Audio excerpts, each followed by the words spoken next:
Bragg Financial is pleased to celebrate 10 years of support for Trail of History, serving high net worth families with portfolio management and planning advice. Bragg Financial is committed to our clients and our community. BraggFinancial.com. This is a production of PBS Charlotte.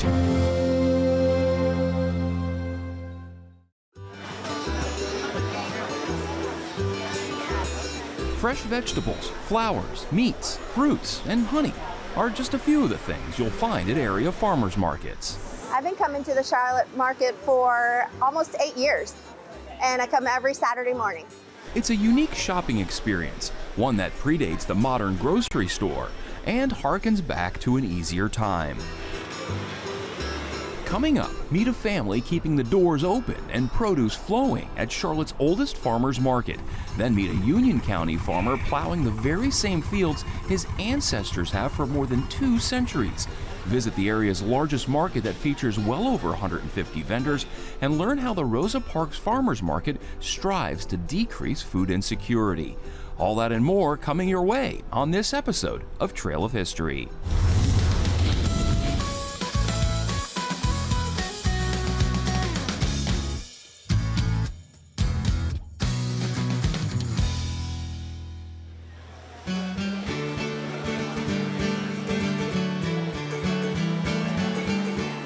The farmers market. A cornucopia of produce, meats, dairy, flowers, baked goods, and more, all up for sale. For many, a trip here is a long-standing weekend tradition, while for others, it's an occasional novelty. But just about everyone probably isn't thinking that their trip to the farmers market comes with a side of over 5,000 years of human history. People used to barter with farmers. I'll give you wool if you'll give me some wheat. I'll give you forage if you can give me some fruits and vegetables. Farmers have always been sharing what they grow forever.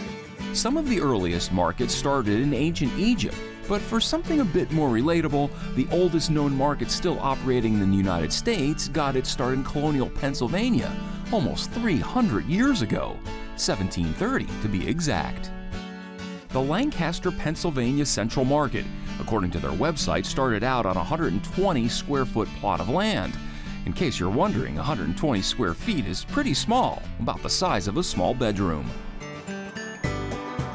Here in Charlotte, the oldest farmers market, while certainly not 300 years old, is tucked away on the Carolina Medical Center campus. A lot of people at the hospital describe it as a house, but I think it looks more like a market. I feel like it's a little hidden gem in Dilworth. Welcome to the Mecklenburg County Market. We are on Atrium's Plaza. Meet owner Dale McLaughlin. We've been here approximately 92 to 93 years. And we consider as we're the oldest one in North Carolina. And his daughter Beverly.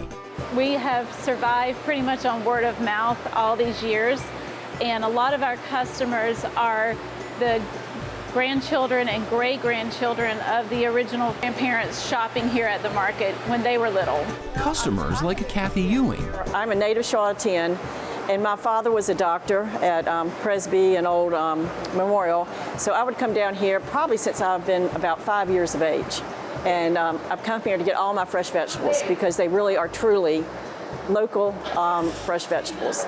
We buy from all local farmers all over North Carolina, South Carolina, and some farmers I've been buying from for 40 years.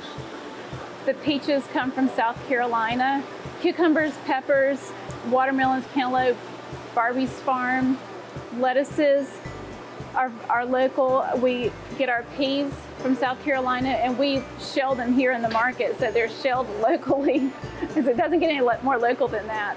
We are known for our tomatoes, and buy local tomatoes, and even we'll have local tomatoes until November.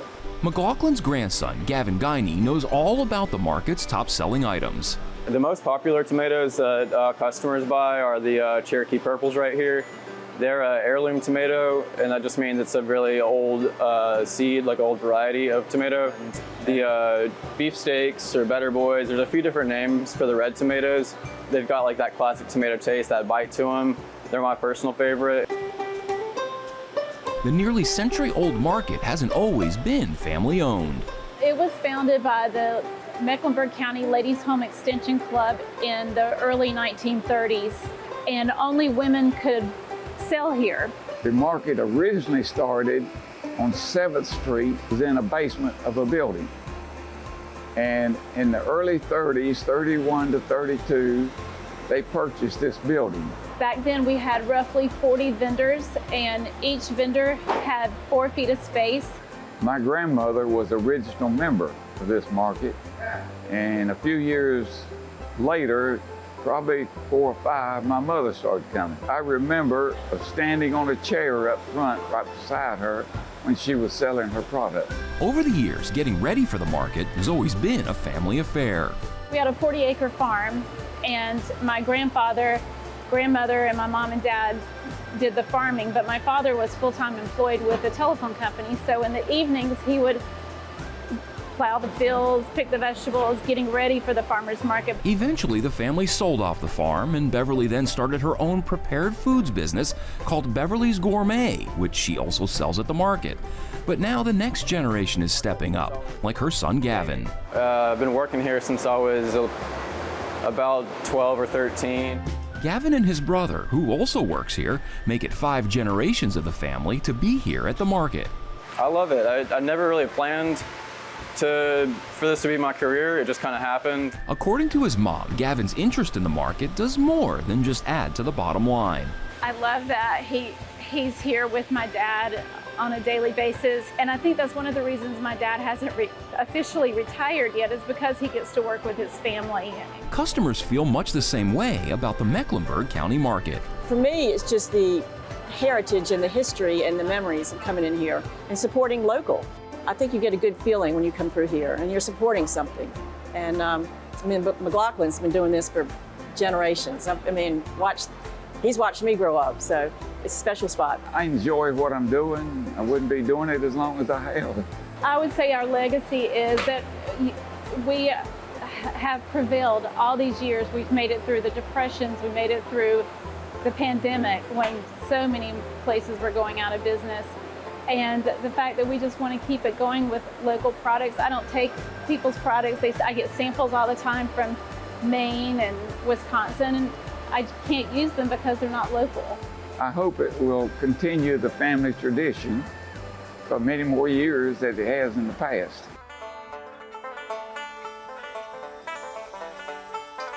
As you might imagine, there's a key element to a successful farmer's market, and that key, of course, is the farmer. Because without those farmers, there is no market. And on a hot summer day, the ground dry and dusty, farmer Gene Moore is hard at work. Well, we're on a farm in the eastern end of Union County. A lot of the farm has been in our family since King's Land Grant back, I believe, around the 1760s. And through the centuries, the Moore farm has been used in a variety of ways. We've done a little bit of everything on the farm, from timber to animal and livestock, row crops, and now specializing more in produce and direct marketing to the consumer. On this day, he's planting turnip greens for the fall crop, but Moore cultivates a large variety here at the family farm. We have squash, cucumbers, okra, corn, tomatoes, peas, green beans. Then in the fall, we'll end up with collards, broccoli, cabbage, cauliflower, Brussels sprouts, a wide variety of a lot of different things. Over his many years of tilling the land and harvesting the reward, Moore has honed in on the sweet spot for an operation his size. We do wholesale and retail. Smaller scale is almost all retail, usually 1 to 5 acres. Most of your pure wholesalers are hundreds of acres. We fall in the middle, somewhere in the middle, around 30, 40 acres of produce. The work never seems to be done on a farm, probably because it never really is. Typical day is up slightly before sunrise. In the main season, be tilling the land, planting, harvesting, preparing for the next season, always thinking ahead. Farmers have to be basically scientists, weathermen, general labor. We have to be a jack of all trades, and we have to have a working knowledge of all of it. The tractor I'm sitting on now is one of the newest tractors we've got on our farm. It was built in the 70s. With produce, most of this equipment is smaller equipment. I would like to get some newer equipment in. And there are some more modern techniques, but the smaller the farmer is, usually the smaller and older his equipment is. It's a lot of long hours, hard work. As a farmer, Moore certainly knows that techniques and farming methods evolve. And I like to tell people how we grow ours, which is considered sustainable, which means we do some organics, we do some conventional. We scout and don't use insecticides or fungicides or anything like that unless we have a problem and have to do it. Across the country, large industrial-scale farms produce most of the produce we find at the grocery stores. But for a smaller operation like Moore's, Farmers Market is the great place for us and our size operation. So we do market here in Union County at the Union County Market. We also, I do primarily at the regional market in Charlotte. That is because of a larger number of people where I can move more product. he says farmers are the ones who have a vested interest in the markets. Most of the markets have an application. Some of them that are growers only or grower-based market make sure that you are a grower. There's an application process, and then there's usually a yearly, weekly, or monthly fee to be able to sell. And each market has coveted spots. There are some spots that are better than others. Most of the market, but the big thing is, even if you don't have a prime spot, put on a prime show and you will draw the customers to you. We have started out in a not so good spot, in a spot nobody wanted. Drew the customers and then slowly moved into the better spots. But there's more to it than just having the right spot. There's also presentation. You have to be a showman. In my opinion, the more you've got, the higher you can stack it and still make it look good and presentable. You want it to be eye-catching, and you don't want it to look like you're running out. Moore has some advice for customers. When you go to the market, primarily you want to try to get to know your vendor, get to know a little bit about them, what they are, what they grow themselves, where they're from. I love interacting with the customers. I love to educate the customers, let them know how things are grown, let them know that it's not produced at a factory. Everything is interconnected with agriculture in one way or another. All of us are dependent upon agriculture. Without it, we wouldn't have anything to wear, we wouldn't have anything to eat. And the payoff for Gene is more than financial. I enjoy providing for other people. I enjoy the interaction with other people. Farming is a great way of life, but not a great way to make a living. And the way of life is what really matters to me, and I guess it just makes me feel good to know that I'm providing for other people.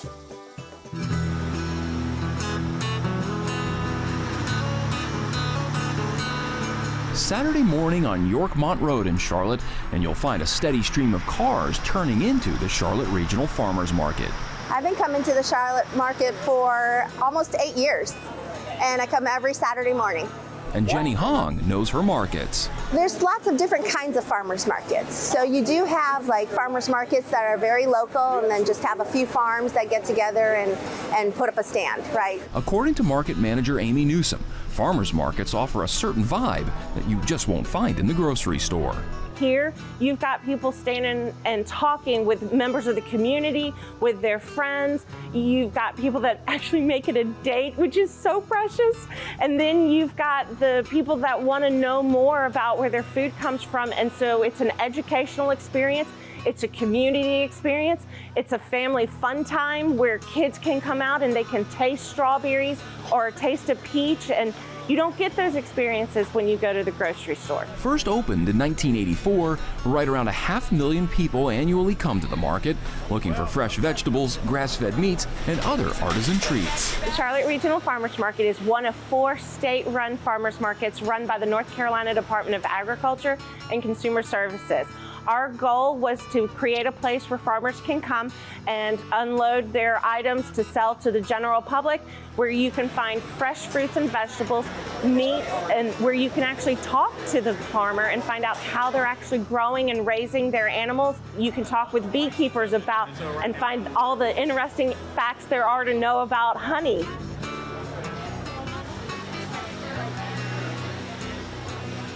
Now, vending at the farmer's market comes with some stipulations. For instance, if you are selling anything with dairy in it, you need to have a dairy license. If you're selling fruits and vegetables, you need to have a certified scale. If you are selling baked goods, you need to have certification with Food and Drug. So even the people that are selling fish, they have all requirements that they have to meet before they can come in. Newsom adds North Carolina vendors pay between $15 and $25 a day for their space. Out-of-state folks pay just a bit more. And there are about 180 vendors, like farmer Jason Parker, the owner of Berry Fields. I like being able to bring people fresh fruits and vegetables. It's better than going to the grocery store. It's local, you know where it's at, you know what it's got on it. We have a variety of different things, from tomatoes to squash to cucumbers to cherry tomatoes. Down in your zucchini, and in the spring we do a bunch of fresh plants and herbs. We can get tomato plants, all your vegetable plants, and every type of herb you can think of.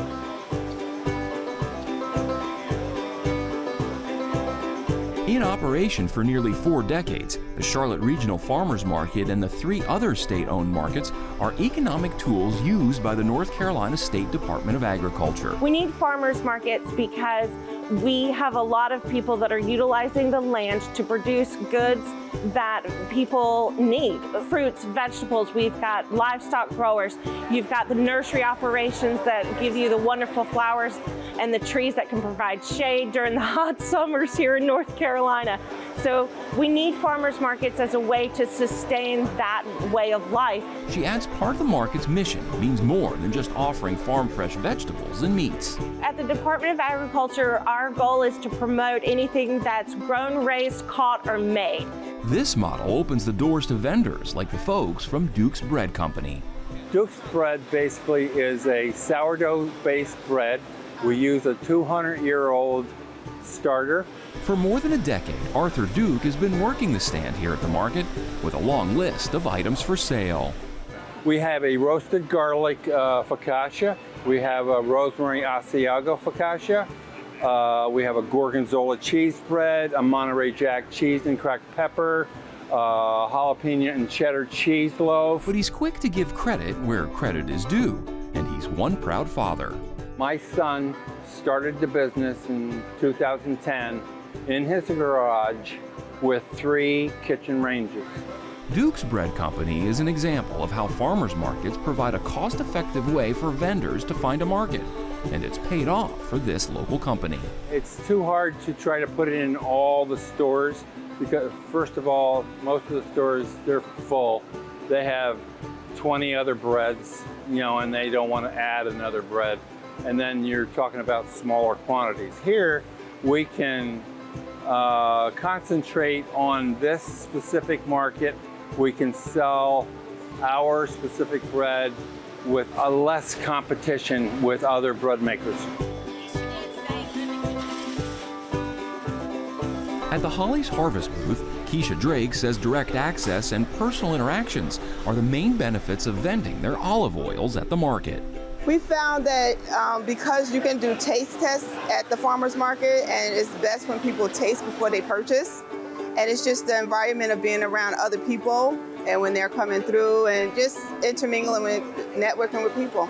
But the best part for both vendors, seeing how happy people are when they walk through, and then when they stop at the table, their expressions change when they taste our products.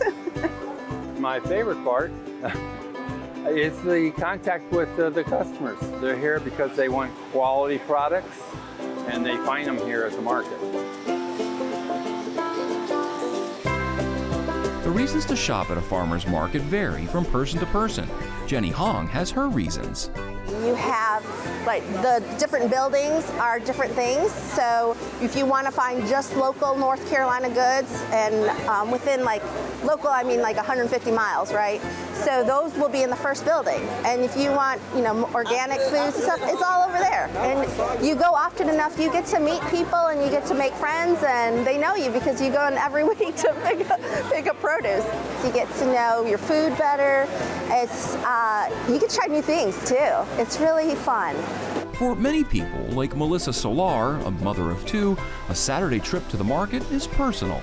Oh my gosh, this is everything to me. I'm from Jersey, so coming here, I didn't even know what a blackberry actually tasted like until I came to North Carolina and at the farmer's market. It's just, the flavor just doesn't compare. Solar says her kids learn valuable life lessons with each and every trip to the market. I don't think we put as much stock in understanding where our food comes from, right? So a lot of we get some of our meat from here, obviously our produce as well, and we have a personal relationship with them.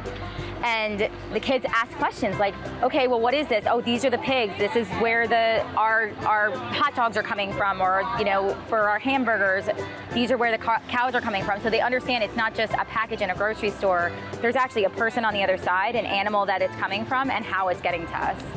As a busy mom with two children, you might ask, why not just go to the grocery store? Honestly, I think there is something to convenience, and I will not disregard that. I'm obviously a mom of two. I work full-time as well, so there's definitely something to it, but the appreciation that these kids have, these are the peaches from Farmer Gene, or Farmer Aaron gave us this meat for our hamburgers. Isn't it so good? He's super cool. He has a dog. And the stories behind it, there's just a little bit more, heart, I guess, to it versus the detachment of just getting it from the grocery store, which is fantastic for me.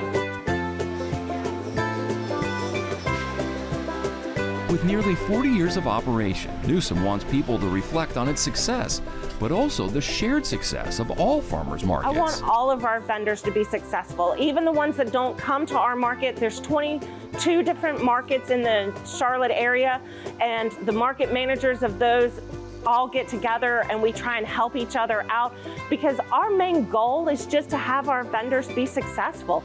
That's what we love. Since the first market thousands of years ago, the purpose of connecting the producer to the consumer hasn't really changed much.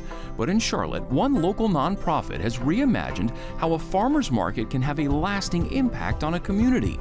Welcome to the Rosa Parks Farmers Market. Ebony Lockett serves as the market's president and board chair. The Rosa Parks Farmers Market was established in 2016 by community members Vivian Stewart, Reggie Singleton, Bernice Smith, and Maggie Davis. And they went to the Mecklenburg County Public Health Department and said, we have a severe problem in the west end of our neighborhood.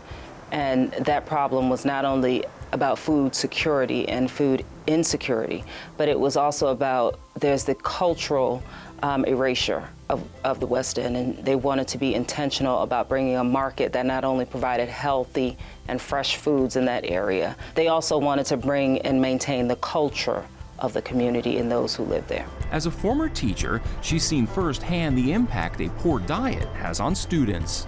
I would see kids come in sluggish.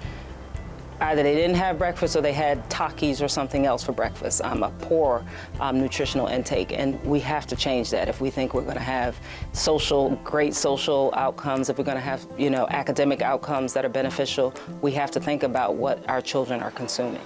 There is great deals of inequality, and Rosa Parks Farmers Market addressed some of that. This is the only Black-led, Black-benefiting farmers market in the Charlotte area. And it's imperative that this market remains sustainable. The market season runs mid-June through mid-September at 2 locations. On Tuesdays, 3 to 7 p.m. at the West Complex, and on Saturdays, we're at the Dr. Ophelia Gorman Brown Center on Freedom Drive. Vendors like Mike Richardson selling microgreens. I was actually researching local farmers markets in Charlotte, and telling you the truth, a lot of them are very difficult to get into.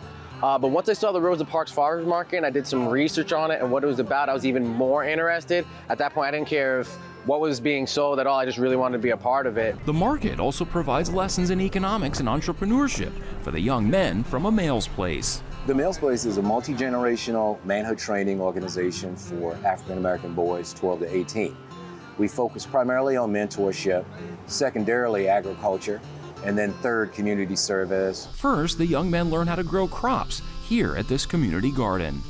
The Mills Place organization, we focus heavily on agriculture, and it's important that they be able to see the whole process, not just the production, but being able to put together a nice package, packaging the items, understanding the importance of customer service. It's important that they learn all those aspects to be entrepreneurs, to be apprentices, to be businessmen. They get the opportunity to see it all come full circle here. They have been a treasure, so I've had the pleasure through education of meeting Reggie before and working with his young men, but to know that you go down the street, you till it, you grow it, and then you come and you sell it to feed your community.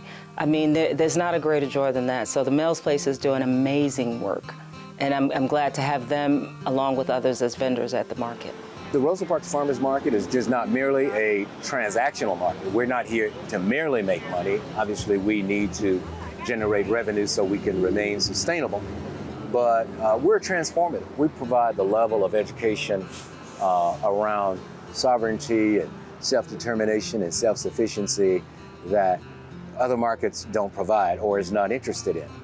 And so it's important that that community members themselves, but even those that are outside of the community, support this market, because it's imperative that this market remains viable, that it remains sustainable. And as the market continues its mission, Lockett says, feeds more than just the appetite, it feeds the soul. It truly feeds the soul.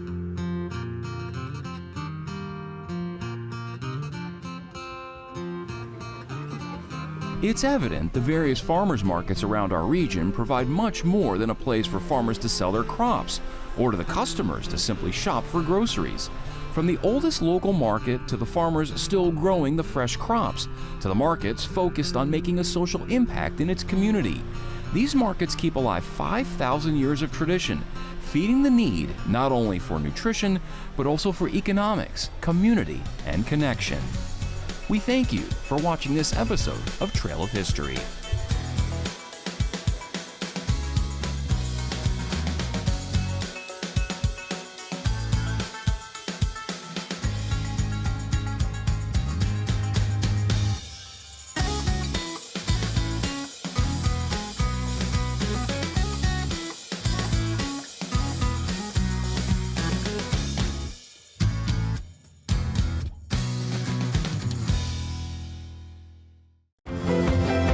Production of PBS Charlotte.